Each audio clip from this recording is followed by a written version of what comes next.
Рамазан, Аке. оптимист деген кім? Осы туралы оқып берейін, тыңдап. Әрине. Айналасынан ғажайыптар іздеген адам тек керемет нәрселер көреді, әрі ішкі жан дүниесінде ғажайыптарға толтырады һәм рахаттанады. Айналасынан жаманшылықтар іздеген адамдарда жаман нәрселер табады, жүрегін жаралайды және рухын да әлсіретеді.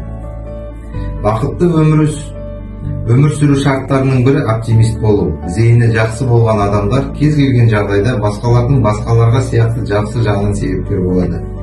Оптимистік қасиет жоғары болған жағдайда жетістік пен бақыт артады. Жағымсыз түсінік пен көзқарас қайғы мен ауруды тууына негіз болады. Демек, келешектегі денсаулығымыз бен жетістігімізді бүгінгі көзқарасымыз анықтайды.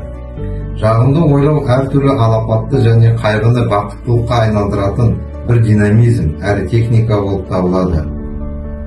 Алда жарқын болашақ күтіп тұрғанын, жағдайдың бүгіннен де жақсырақ болатынынан үміттенеді. Мақсатына жететін адамдар өмір тосын сыйларға толы деп біледі.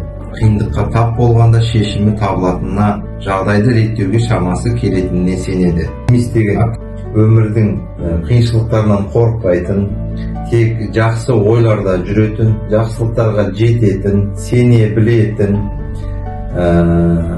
кез келген келеңсіз жағдайлардан қиналмай шыға білетін адамдарды оптимист дейді.